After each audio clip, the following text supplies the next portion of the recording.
नमस्कार दोस्तों, स्वागत है आप सभी का आपके अपने YouTube चैनल पर। आज मैं बात करूंगी शरद पूर्णिमा व्रत के बारे में।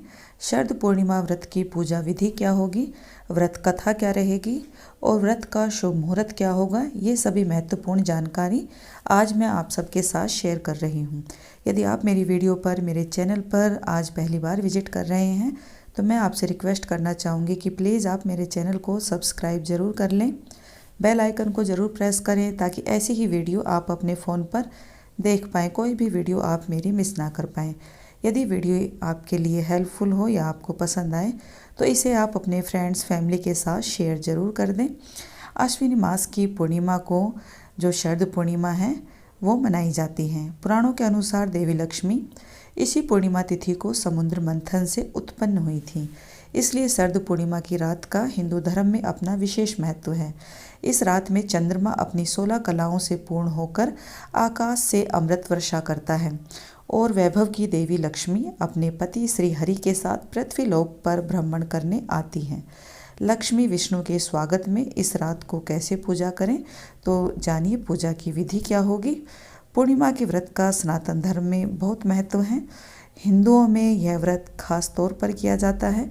शरद पूर्णिमा व्रत के दिन आपको सुबह स्नान के बाद घर के मंदिर में पूजा करनी होती है।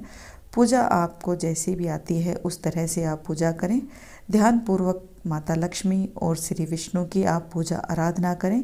फिर गाय के दूध में चावल डालकर आप खीर बना लें। यदि आपके पास गाय का दूध अवेलेबल हो तो गाय का दूध ही लें, क्योंकि गाय के दूध से माता लक्ष्मी हैं वो अत्यंत प्रसन्न होती हैं। यदि गाय का नहीं मिलता है तो आप भैंस का भी ले सकते हैं। लक्ष्मी माता और भगवान विष्णु की पूजा करने के लिए लाल कपड़ा या पीला कपड़ा आप चौकी पर बिछाकर माता लक्ष्मी और भगवान विष्णु की प्रतिमा उन पर स्थापित करें। तांबे या मिट्टी के कलश पर आप कोई भी दीपक है वो प्रज्वलित करें, या कोई भी माता की यदि मिट्टी की या सोने चांदी की कोई ऐसी मूर्ति है तो आप वो भी स्थापित कर सकते हैं। उसके बाद आप घी का दीपक लगाएं, धूप बत्ती दिखाएं, गंगा जल से उनको सर्वप्रथम स्नान कराएं। सभी देवी देवताओं को, जैसे कि गणपति को, विष्णु भगवान को और माता लक्ष्मी को गंगा जल से स्नान कराकर आप गंगा जल के छींटे आप अपने घर में और अपने ऊपर भी लगा लें। उसके बाद उनको वस्त्र रूप में आप मौली हैं और रक्षा सूत्र जिसे बोलते हैं आप वो अर्पित करें। यदि आपके पास वस्त्र है तो आप वस्त्र भी अर्पित कर सकते हैं, और यदि वस्त्र नहीं है तो वस्त्र का भाव रखते हुए कच्चा सूत या मौली भी आप उन्हें अर्पित कर सकते हैं। वस्त्र पहनाने के बाद आप उन्हें तिलक करें। भगवान विष्णु को हल्दी से या पीले चंदन से तिलक करें और माता लक्ष्मी को आप रोली कुमकुम से तिलक करें। गणेश जी को रोली कुमकुम हल्दी से भी आप तिलक कर सकते हैं। तिलक करने के बाद जो भी आपने मीठे प्रसाद में भोग रखा हुआ है, पीला या सफ़ेद रंग का, वो आप उनको अर्पण करें। यदि आपने बेसन के लड्डू या चावल की खीर जो भी आपने बनाकर रखी हुई है प्रसाद में, उनसे आप उनका भोग लगाएं। लाल और पीले रंग के पुष्प आप उन्हें अर्पित करें।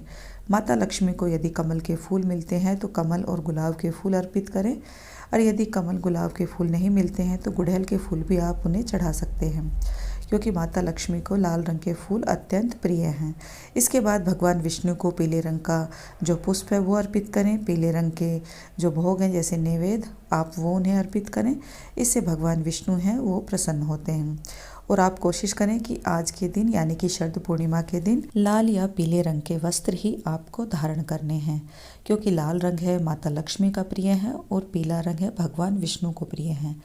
जब भी आपकी यह पूजा संपन्न हो जाए तो शाम के समय चंद्रमा निकलने पर आप मिट्टी के दीपक हैं अपनी श्रद्धा और सामर्थ्य के अनुसार लगाएं। गाय के शुद्ध देसी घी से आप 5, 7, 11 इतने घी के दीपक भी आप लगा के रख सकते हैं। उनसे भी माता लक्ष्मी अत्यंत प्रसन्न होती हैं। इसके बाद जो भी खीर आपने बनाकर रखी हुई है उसे छोटे छोटे कई बर्तनों में आप डालकर छलनी से ढककर चंद्रमा की रोशनी में आप रख दें। फिर पूरी रात उस खीर को रखा रहने दें। सुबह उठकर जो ब्रह्म मुहूर्त होता है उसमें उठकर भगवान विष्णु की, माता लक्ष्मी की पूजा करें। जो भी मंत्र आपको आता है, श्री सूक्त का पाठ करें, श्री विष्णु सहस्त्र नाम का पाठ करें। यदि ये भी नहीं आता है तो छोटा सा मंत्र है माता लक्ष्मी का श्रीम, तो श्रीम ह्रीम इस मंत्र का जाप भी आप कर सकते हैं। यदि माता लक्ष्मी का मंत्र आपको आता है ओम श्रीम ह्रीम श्रीम महालक्ष्मीये नमः, इस मंत्र का भी आप जाप करते हैं तो माता लक्ष्मी अत्यंत प्रसन्न होती हैं। सुबह मॉर्निंग में पूजा करने के बाद जो खीर आपने रात को चंद्रमा की रोशनी में रखी थी, उस खीर का माता लक्ष्मी को भोग लगाएं और प्रसाद रूप में आप अपने घर के सभी सदस्यों को वो खीर है खिला दें।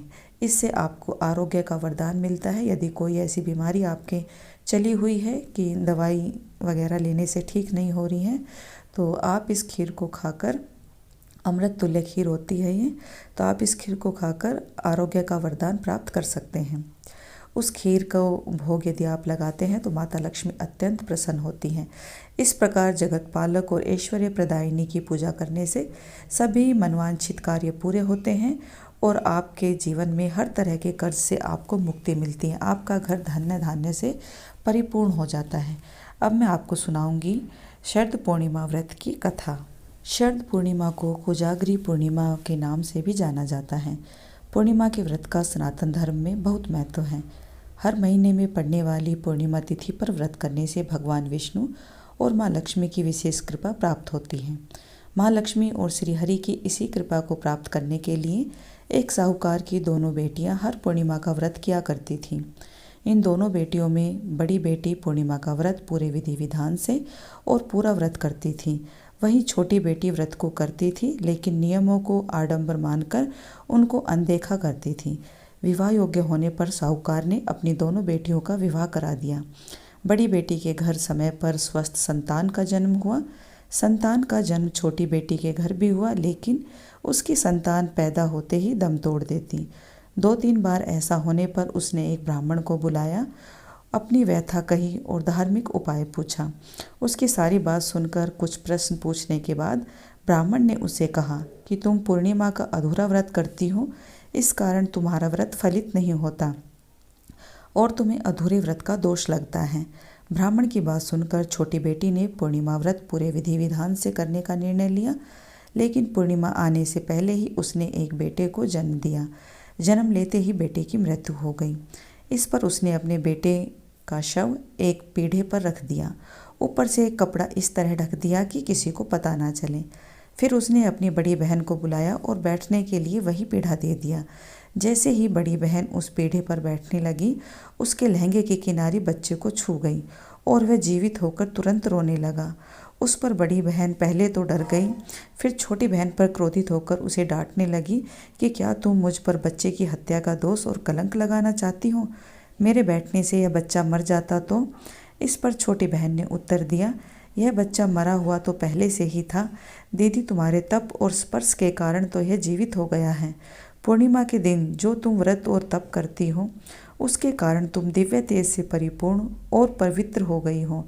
अब मैं भी आपकी तरह ही व्रत और पूजन करूंगी। इसके बाद उसने पूर्णिमा व्रत विधि पूर्वक किया और इस व्रत के महत्व और फल का पूरे नगर में प्रचार किया। जिस प्रकार माँ लक्ष्मी और श्री हरि ने साहूकार की बड़ी बेटी की कामना पूर्ण कर सौभाग्य प्रदान किया, वैसे ही हम सब पर भी कृपा करें। हे माता लक्ष्मी, इस कथा को सुनने वाले सुनाने वाले सभी पर अपनी कृपा दृष्टि बनाए रखें, सबको धन्य धान्य से परिपूर्ण करें। जब भी आप इस व्रत को करते हैं तो उस दिन लाल और पीले रंग के वस्त्रों को धारण करें।